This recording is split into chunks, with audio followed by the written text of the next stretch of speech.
안녕하세요. 스페인 역사문화 세미나 이제 9주차인가요? 자, 이제 중간고사도 끝났고, 자, 또 5월이네요. 그쵸? 응? 5월 새로운 화창한 기분으로, 화창한 날씨에 화창한 기분으로 또 시작해 봅시다.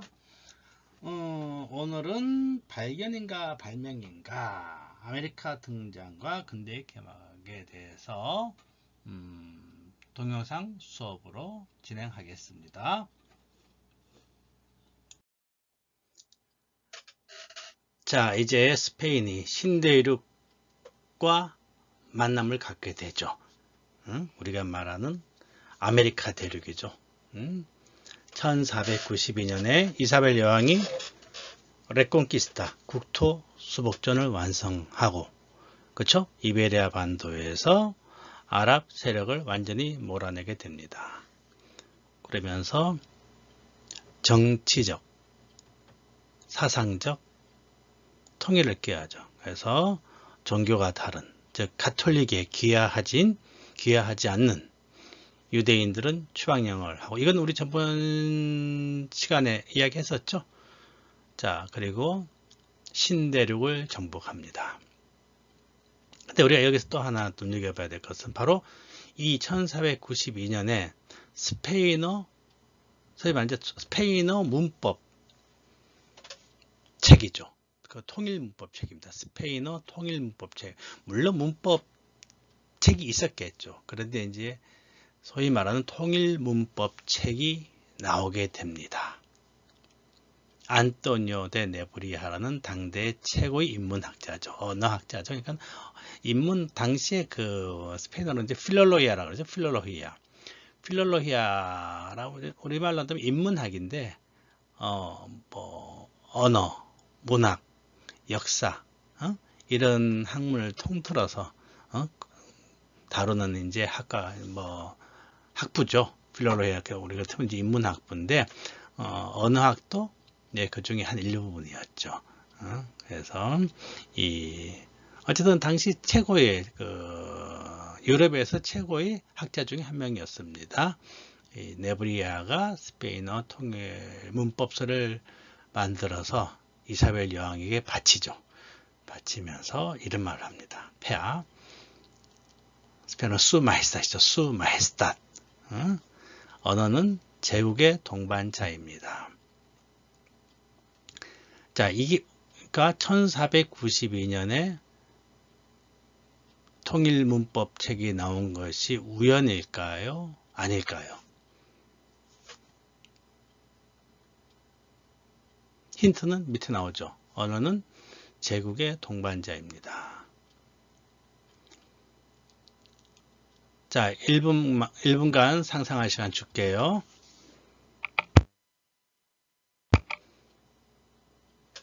답들을 한번 찾아보십시오. 과연 우연일까? 필연일까?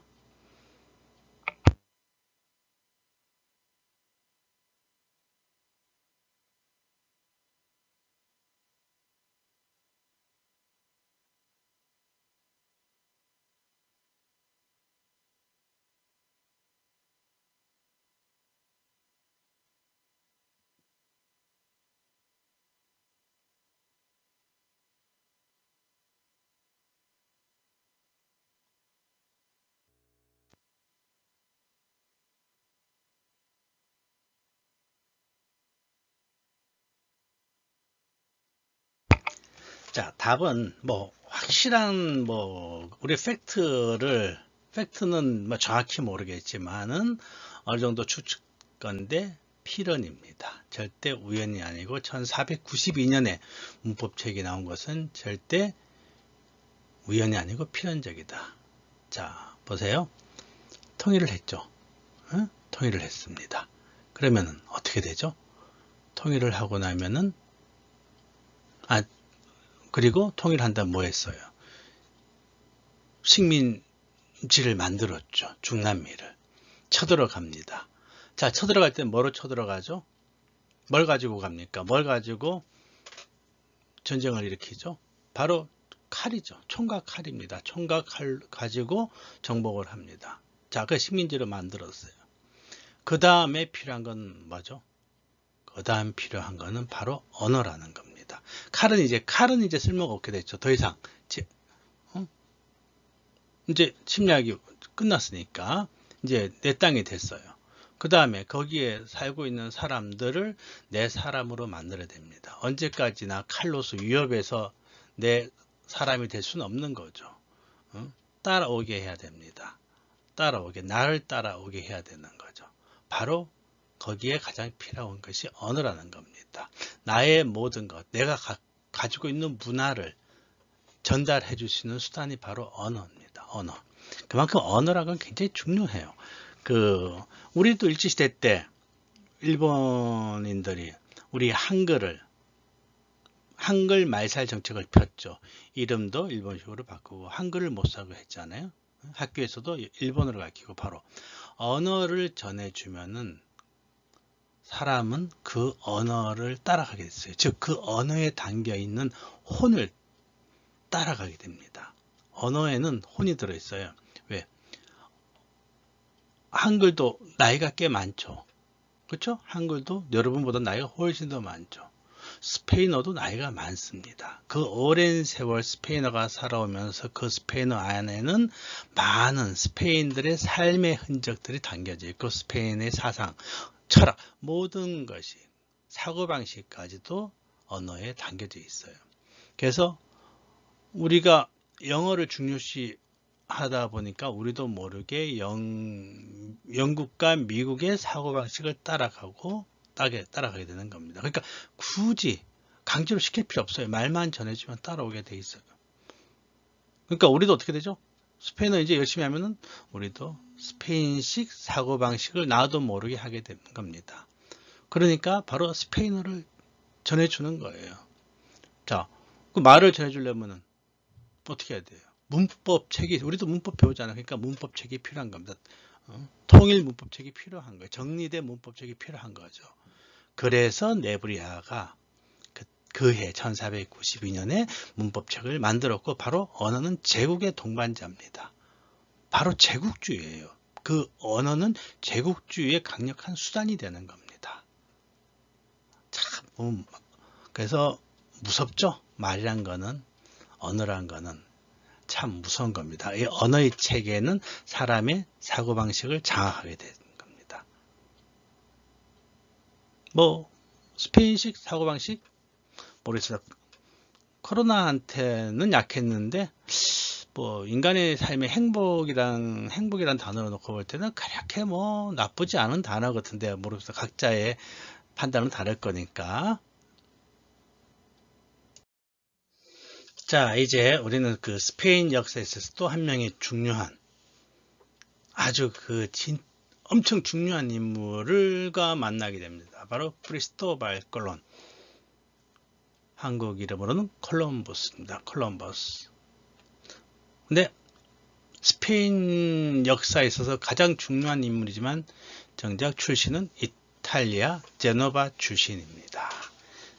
그는 일찍부터 바로 대서양을 통해서, 즉 이제 지중해 중심에서 대서양으로 눈을 돌리게 되는 거예요. 대서양을 통해서 인도를 가겠다는 생각을 가지고 포르투갈, 당시 그 바닷길 항해에 있어서 가장 왕성한 활동을 펼쳤던 나라가 포르투갈입니다. 포르투갈 조항 2세에게, 왜냐면 돈이 필요하지 않습니까? 돈이. 그래서 스폰서 요청을 한 거죠. 항해 지원을 요청했지만은 당시 포르투갈은 아프리카 항로 개발에 더 많은 투자를 했던 겁니다. 또 관심도 많이 가져오고. 그래서 당장 눈앞에, 그렇죠, 바로 이베리아 반도 밑에는 아프리카 항로는 눈앞에 보이는 항로이기 때문에 시간인가 돈만 들인다면 얼마든지 앞으로 많은 개발의 여지가 있지만은 이탈리아 출신의 한 사람이 와가지고 저 뜬금없는 이야기죠. 대서양을 통해서 인도를 가서 왜 갔겠어요? 그거 가지러 간 거죠? 그거 뭐죠? 향신료죠. 향신료를 많이 가져오겠다. 꼭 아마 그쵸? 뭐 좀 황당하잖아요. 좀 사기꾼 같고. 그리고 우리가 이탈리아 상인이라는 말이 있듯이 이탈리아 사람들에 대한 인식이 그렇게 좋지 않은 편입니다. 왜 그런지 모르겠지만 아무래도 국가 형성이 늦다 보니까 그런지 아니면은 어떤 민족성에 있어서 문제가 좀 있는 건 저도 모르겠습니다. 제가 뭐 이탈리아에서 살아본 건 아니지만은 그런데 하여튼 이탈리아 사람들에 대한 그 신뢰라 그럴까? 신뢰가 좀 적은 것 같아요. 그리고 같은 그 라틴어를 쓰고 지중해권인 스페인하고 이탈리아를 비교해봐도 좀 다릅니다. 확실히 이탈리아 사람들, 물론 돈 싫어하는 사람 없겠지만 이탈리아는 유독 돈에 대한 집착이 굉장히 강한 나라예요. 그래서 그런지 뭐 현실적인 어째 문제 때문에 그런 건지 모르지만 어쨌든 포르투갈 국왕은 거절을 합니다. 그러니까 이제 또 스페인 왕실 바로 이사벨 여왕에게 프로젝트를 보여주면서 항해 지원을 요청하는 거죠. 돈을 빌려주십시오. 그러는 겁니다. 자, 결국 여기서는 성공을 해요. 스페인 왕실과는 이제 바로 산타페라는 조약을 체결하게 됩니다. 자, 그러면은 왜 스페인 이사벨 여왕은 사실 별로 이렇게 믿음이 안 가는 이런 프로젝트에 그렇게 돈을 지원했을까?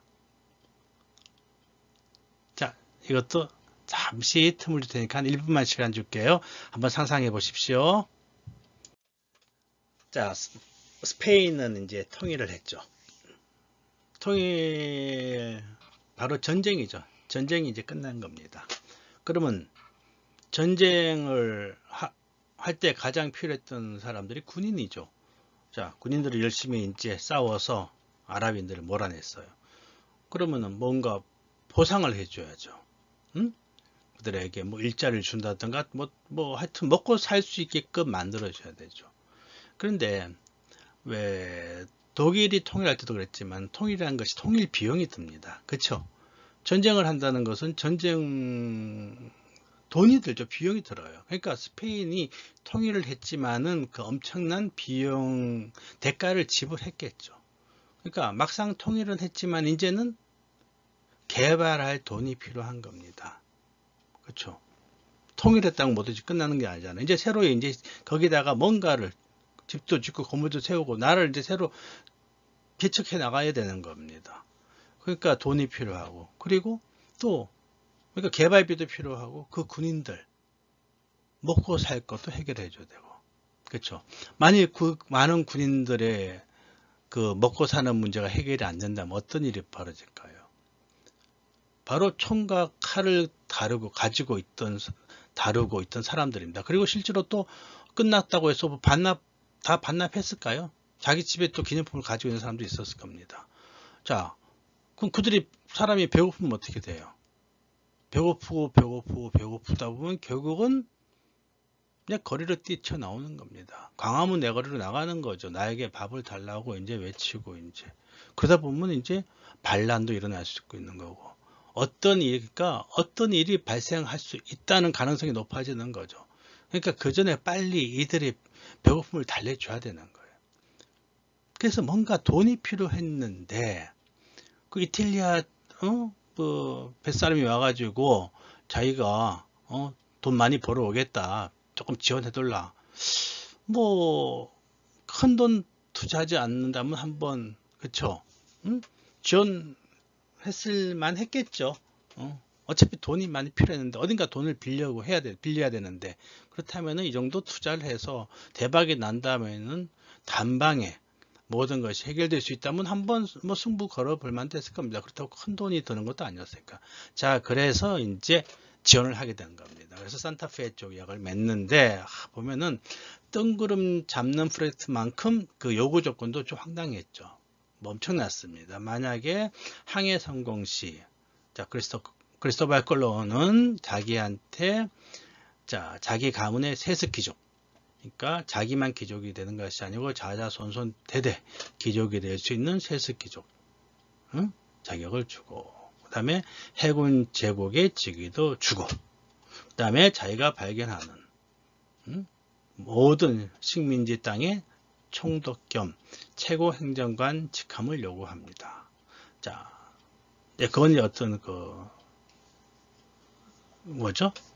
직위상의 문제였고, 또 경제적인 문제에서는 새로운 땅에서는 수입의 10분의 1, 무역 거래의 8분의 1을 자기 당대뿐만 아니라 자자손손 대대 가질 수 있는 세습 권리를 요구하게 됩니다.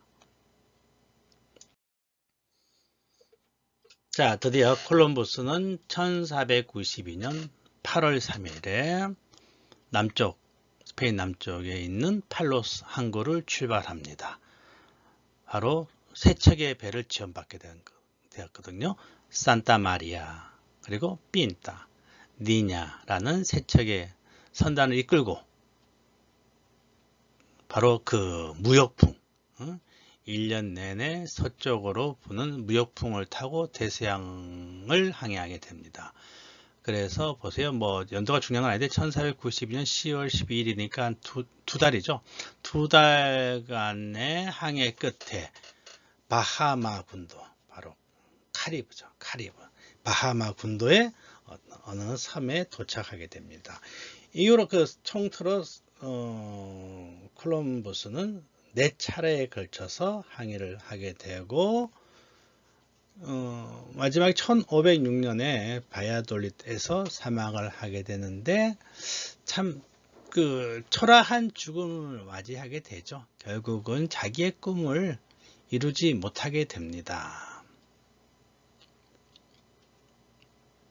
바로 자기가 스페인 왕가하고 체결했던 산타페 조약에서 요구했던 조건들을 결국 관철시키지 못하고 초라한 죽음을 맞이하게 됩니다. 그러니까 콜럼버스가 왜 그렇게 초라한 죽음을 맞이할 수밖에 없었냐에 대한 여러 가지 이유가 있겠죠. 물론 그 4차례에 걸친 항해의 결과가 처음에 예상했던 것만큼 큰 소득을 못 올린 것도 있을 겁니다. 그렇죠? 실질적으로 이제 가장 큰 게 그거였죠. 결과가 좋았더라면은 분명히 잘 살았겠죠. 처음에 말했던 자자손손들이 잘 살았을 건데 생각보다는 그렇게 많은 소득을 못 올린 거죠. 수익을 못 올린 겁니다. 그렇죠? 항해 산업에서 큰 소득을 못 가져왔다. 그 다음에 또 우리가 한번 상상을 해본다면은 콜럼버스의 가장 강력한 지원자는 이사벨 여왕이었어요. 그리고 아무리 왕가지만은 돈이 드는 문제니까 이사벨 여왕이 직접 돈을 주는 게 아니고서는 신하들과의 어떤 그런 협력 체계도 필요했을 건데 당시에 신하들이 콜럼버스를 그렇게 탐탁지 않게 여겼다는 겁니다. 그러는 과정에서 이사벨 여왕이 먼저 죽게 됩니다. 이사벨 여왕이 죽으니까 강력한 스폰서가 없어지는 거죠. 그러다 보니까는 콜럼버스가 내세웠던 요구 조건들에 귀족들이 반발을 하는 거죠. 결국 그러니까 그게 기득권 싸움인 것 같아요. 기득권 싸움. 밥그릇 싸움이죠. 콜럼버스가 가져가는 게 많으면 귀족들이 가져가는 게 적겠죠. 그러다 보니까 밥그릇 싸움에서 역시 스페인 구귀족, 오랜 세월 묵어왔던 귀족들의 이긴 거라고 볼 수 있습니다. 그러니까 신흥 귀족, 콜럼버스와 같은 신흥 귀족, 이사벨 여왕의 힘을 얻고 활동을 했던 신흥 귀족이 구귀족 세력에 밀렸다. 또 이런 측면도 있는 거죠.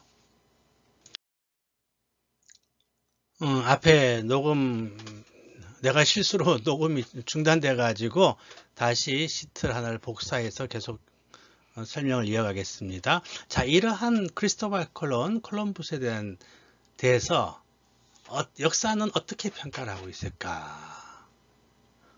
여러분도 콜럼버스 그러면은 떠오르는 어떤 그 생각들이 있죠. 뭘까요? 여러분들이 생각하는 건 바로 그 항해자, 그렇죠. 아마 여기 두 번째 나오는 위대한 항해자. 위대한 뭐 역사에 이름을 남겼으니까 위대한이라고 할 수 있는 거죠. 그리고 어쨌든 세계사에서 중요한 뭐 인도를 향해 갔지만은 인도를 찾아 나섰지만은 비록 인도가 아니었죠. 결국 인도는 아니었습니다. 그렇죠? 그래서 서인도라 그랬죠. 인도의 서쪽 서인도 제국이라는 말까지 붙였지만 어쨌든 자기가 꿈꿨던 인도는 아니었지만 그래도 인간들이 모르고 있었던, 물론 인간들이 살고 있어. 그러니까 인간들이 모르겠다는 것은 거짓말이죠. 그건 유럽 중심의 사고방식입니다. 유럽인들이 몰랐던 땅을 찾은 거죠. 그렇죠? 유럽인들이, 그러니까 결국은 위대하다는 것은 유럽인들의 시선에서 볼 때 위대한 거죠. 그렇지 않아요? 왜냐면 저쪽, 그러니까 이거는 모르겠습니다. 콜럼버스가 없었다면은 또 중남미인들은 행복하게 살았을지도 모르고, 또 모르죠. 콜럼버스 덕분에 또 행복했을지도 모르는데 지금의 역사로 본다면 그렇게 중남미가 행복한 삶을 사는 대륙 같지는 않단 말이에요. 그러니까는 이 위대한이라는 것은 역시 유럽 사관이죠. 유럽의 가치관으로 봤을 때 위대한 항해자가 되는 겁니다. 자, 그래서 근데 어쨌든 좀 똑똑했던 사람인가 봐요. 그렇죠. 천문학, 라틴어, 문법, 철학, 신학, 그 당시 대부분의 학문을 독학으로 터득한 똑똑한. 근데 여기 보세요. 그래서 미래를 내다볼 줄 아는 천재였다. 그렇죠. 자기들이 한계를 벗어난 거죠. 자기들이 시야에서 인식하지 못했던 새로운 항로를 개척해서 간 거잖아요. 참, 그 끝이 죽음일 수도 있고 아무도 알 수 없는 거잖아요. 그렇지만 자기가 알고 있는, 자기가 공부한 것을 바탕으로 자기 확신을 가지고 떠난 거잖아요. 마치 요즘에 그 AI가 그 연관이 또 되네요. 그렇죠? 뭐 어찌 보면 21세기가 추구하는 그런 인물형인 것 같아요. 여러분들도 마찬가지죠. 이렇게 여러분들이 공부하고 있는 학문, 지식을 바탕으로 해서 여러분들이 새로운 세계로 개척해 나가야 되는 거잖아요. 그것이 여러분들이, 그래서 여러분 세대가 겪어야 되는 어려움일 수도 있는 거죠. 그게 우리 세대와 여러분 기성세대와 차이점. 기성세대는 그냥 산업세대였기 때문에 그냥 길을 닦아서 가면 됐습니다. 고속도로 만들고 철길 만들어서 그냥 갔으면 됐죠. 그런데 이제는 다른 세상이 펼쳐진 거죠. 여러분들한테.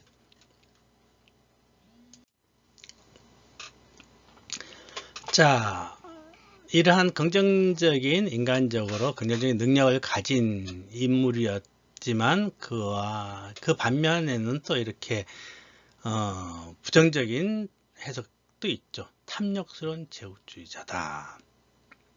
자, 그거 예로 제일 밑에 나오죠. 원주민들의 인권을 유린하고 당시 그 전쟁을 통한 정복자들이 대부분의 상황이었기 때문에 이걸 가지고 콜럼버스 한 개인에게 이렇게 또 적용하는 것도 좀 문제가 좀 있는 것 같아요. 그죠? 당시 시대 상황이 또 있는 거잖아요. 노예로 부린 침략자다. 당시 전쟁에서 지면 대부분 노예로 또 부린 것도 사실이고요. 그렇죠? 그래서 너무 극단적으로 또 이렇게 평가하는 것도 좀 문제인 것 같아요. 탐욕스러운 제국주의자고 이렇게 침략자다. 실패한 경영인은 맞죠.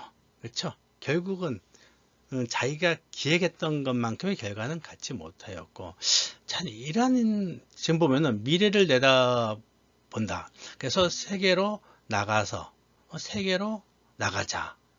라는 슬로건을 가지고 실패한 대표적인 경영인이 있죠. 여러분 잘 모를 수도 있겠다. 바로 한국 재벌기업 중에 하나였던 대우죠. 대우의 김우중 회장이 바로 이런 스타일이죠. 한국에서 1등 하지 말고 세계로 나가서 1등 하자 였죠. 근데 결국은 실패를 하게 됐죠. 그리고 경건한 신앙인이었다. 가톨릭 신자였다는 거죠. 경건한 가톨릭 신자였다. 자, 그래서 다양한 측면의 어떤 평가를 받고 있는 인물이다라고 이제 우리가 이해를 합시다. 자, 스페인보다 더 일찍부터, 그러니까 그게 위치적으로 아마 대서양을 끼고 있었던 것 같아요. 이 포르투갈이라는 나라는 일찍부터 해외, 그러니까 바닷길에 눈을 돌렸던 것 같아요. 바닷길 개척에. 왜냐하면 포르투갈 뭐 여러분 지도에서 보다시피 포르투갈이라는 나라가 작잖아요. 작다 보니까 그렇다고 땅을 넓히기에는 그럴 힘은 없고, 그러니까 자연스럽게 바닷길로 눈을 돌린 것 같아요. 그러다 보니까는 위대한 항해자들이 많이 나오게 됩니다. 우리가 잘 알고 있는 사람들이죠. 바스코 다가마. 바스코 다가마는 바로 그렇게 콜럼부스가 가고 싶었던, 대서양을 통해서 가고 싶었던 희망봉, 그러니까 인도를 바로 희망봉을 돌아서 아프리카 남단의 희망봉을 돌아서 인도에 도달하게 되죠. 그리고 또 여기 카브랄, 페드로 알바레스 카브랄, 보통 카브랄이라고 줄여서 말하죠. 카브랄은 남미 대륙 해안에 도달해서 브라질을 발견하게 되고, 그리고 또 그 유명한 마젤란은 콜럼부스가 실패하고 나서 15년 뒤에 바로 아시아로 통하는 서쪽 항로를 발견하게 됩니다. 그러니까 결국은 콜럼버스는 이런 꿈을 못 이룬 거죠. 원래는 꿈을 이루고 싶었는데 이루지 못했던 거죠. 그래서 바로 아시아로 통하는 서쪽 항로를 통해서 인도에 가고 싶었던 꿈은 포르투갈 항해자들이 이루게 됩니다. 자, 어쨌든 콜럼버스라는 인물을 통해서 우리는 아메리카 대륙의 등장을 보게 됩니다. 바로 이것이 어떤 역사적 근대, 우리 근대의 출발로 보는 거예요. 여기서부터. 근대. 바로 근대는 뭐죠? 팽창입니다. 우리의 시야의 팽창이죠. 우리의 사고의 근본적인 전환이 일어나고, 그리고 사고의 전환과 더불어 우리가 알고 있는 땅이 더 넓어지는 거죠. 오늘날 우리가 학문이 발전할수록 우주에 대한 개념도 바뀌죠. 우주가 더 넓어지고 있죠. 우리가 생각했던 우주는 천문학이라든가 이런 물리학의 발전으로 인해서 더욱더 팽창되고 있죠. 그런 것처럼 당시에 바로 이런 아메리카 대륙이라는 새로운 땅의 등장은 인간의 어떤 사고의 지평을 넓혀주는 계기가 되면서 바로 여기서부터 어떤 근대성의 시작으로 보는 거예요. 그리고 바로 유럽이 중심이 항상, 그쵸? 그 전에 같은 것처럼 이제 더 심화됩니다. 유럽이 더 팽창되는 거잖아요. 유럽이라는 땅덩어리가 더 넓혀지는 겁니다. 그러면서 모든 걸 유럽화를 시키는 거예요. 굳이 말하자면 에우로빠니까 에우로페이사시온이 되겠네요. 에우로페이사시온. 그래서 바로 자기들의 유럽이 중심입니다. 자기들만 사람이에요. 그러니까 우리가 왜 그런 거 있죠? 디페렌테를 우리는 다르다. 디페렌트 두 가지 뜻이 있죠. 다르다와 틀리다가 있지만 우리 앞에서 한번 언급한 것 같아요. 우리는 거의 대부분 잘못 쓰고 있죠. 틀리다라고 말을 많이 써요. 이거하고 저건 틀렸어라고 말합니다. 이 음식과 저 음식은 다르다가 되는데 이 음식과 저 음식은 틀렸어. 이 사람과 저 사람은 다른 건데 틀렸다고 말합니다. 그러니까 우리는 뭐 예를 들어 그런 거죠. 다른 나라에서 온, 특히 동남아에서 온 이주자들을 우리와 다르게 보지 않고 나를 중심으로 해서 저 사람은 틀렸다고 보는 거예요. 그래서 거기서 뭐가 옵니까? 차별이 오는 거, 인종차별도 오고 어떤 문제가 발생하는 거잖아요. 그런 것처럼 디페렌트를 다르다고 보지 않고요. 틀렸다고 해석함으로써 생기는 문제점이죠. 바로 타자성의 왜곡과 은폐입니다.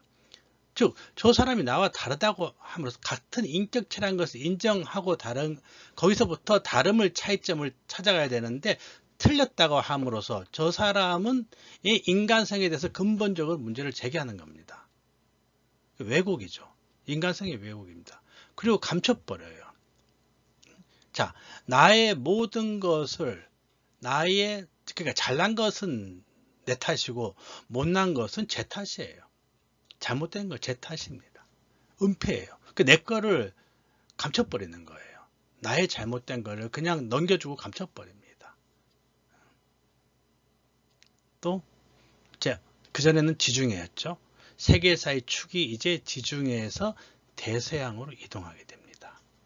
오늘 보세요. 오늘날은 바로 아메리카 대륙이 어찌 보면 세계사, 미국이라는 거대한 공룡 국가를 중심으로 해서 세계사의 중심이 이제 아메리카 대륙이 된 거죠. 어찌 보면.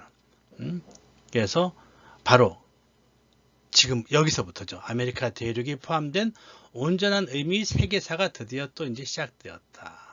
그전에는 유럽만이 세계사였다면 이제는 아메리카 대륙까지 포함된 넓은 의미의 세계사가 시작되었고, 또 바로 지구가 둥글다는 당시의 과학적인 가설이 실질적으로 입증이 된 거죠. 콜럼버스의 항해를 통해서.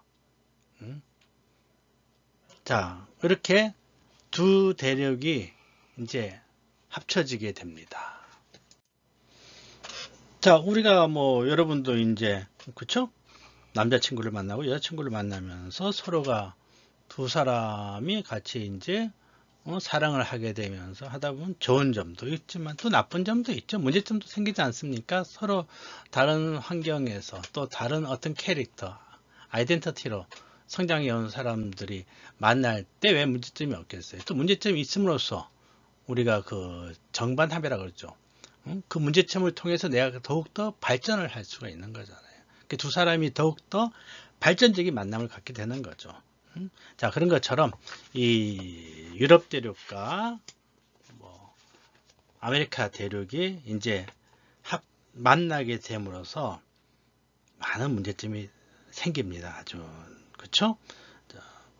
그 중에서도 어떤 인간의 어떤 그 생명과 관계되는 어떤 병들. 그러니까 유럽에서 이제 콜럼버스가 배를 타고 가니까 배에는 사람만 타는 게 아니잖아요. 당시에 먹을 가축들, 가서 키울 가축들 가지만 가축이 가면 또 꼭 가는 게 있죠. 뭐가 있죠? 쥐죠, 쥐. 쥐가 배에서 같이 타서 또 내리겠죠. 그러다 보니까는 바로 패스트. 당시 유럽에서 갖고 있었던 패스트라든가 홍역, 이런 전염병들, 치명적인 병들.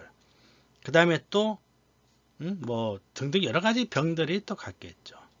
또 반대로 아메리카에서는 유럽으로 또 아주 치명적인, 당시는 지금도 그렇지만 당시는 아주 치명적이었던 매독, 그죠? 성병 일종인 매독이 유럽으로 전파됩니다.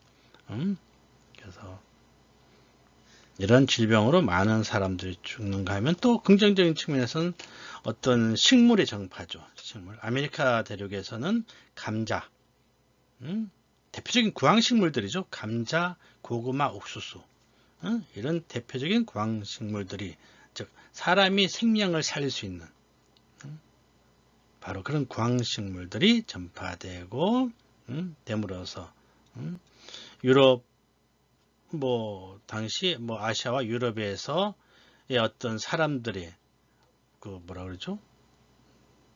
평균 연령을 높일 수 있었던 거죠. 또 담배, 인간들이 가장 좋아하는 기호식품 중 하나가 담배죠. 담배. 그다음에 그러니까 맛있는 거 많죠. 담배도 그렇고 사탕수수, 바로 설탕이 재료가 된 사탕수수. 그다음에 토마토, 고추 등이 전파돼. 특히 고추는 우리와 뗄래야 뗄 수 없는 그런 채소라 그럴까요? 식물이죠, 바로. 우리나라 음식에서 고춧가루가 없다. 한번 여러분 상상해 보세요. 가장 아쉬운 게 아마 여러분들은 아마 그 떡볶이 아닐까요? 떡볶이, 김치, 떡볶이, 그렇죠? 이런 것들. 이런 것이 이제 전파됨으로써 삶을 더 풍요롭게 해주죠. 이 먹거리의 재료가 다양해진다는 건 그만큼 이제 우리 그 삶이 더 풍요로워지는 겁니다. 살만한 거죠. 즐거운 거예요. 사는 게 즐겁죠. 맛있는 밥이 있으면 즐겁잖아요. 그래서 더 맛있는 반찬이 있고, 김치도 김치가 있으니까 더 즐거운 것처럼, 떡볶이를 먹으면 행복한 것처럼, 자, 그렇게 이제 인간은 감정이 풍요로워지게 되는 겁니다. 문화의 전파라는 것은. 또 그것뿐만 아니고 또 이게 돈과 직결된 것도 있죠. 자, 지하 자원 중에 특히 많은 양의 은이 중남미에서 스페인으로 가게 됩니다. 바로 우리 책에도 나오지만 바로 은행의 은자가 바로 은이죠. 스페인어로 플라타죠. 플라타. 그리고 이런 이때 흘러갔던 은이 유럽 금융 자본주의의 바탕이 되었다. 그럼 반대로 아메리카는 그만큼 뺏긴 거죠.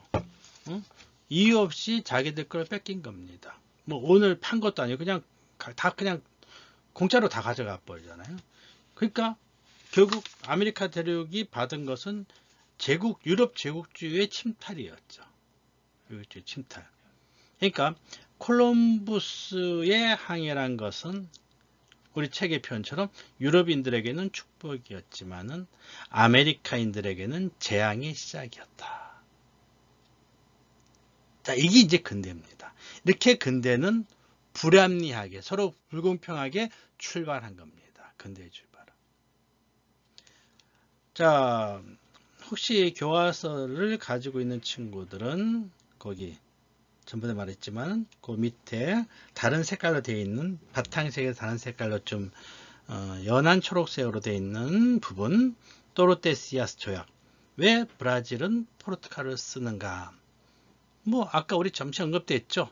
브라질 항해사가 브라질을 발견했으니까 스페인 땅은 스페인어를 쓰는 것처럼, 그래서 포르투갈을 쓰게 되겠죠. 자, 좀 더 자세한 내용은 책에 있으니까는 정독해서 읽어보기 바랍니다. 자, 이번 수업 여기까지 할게요. 수고들 많았어요. 다음 주에 만납시다.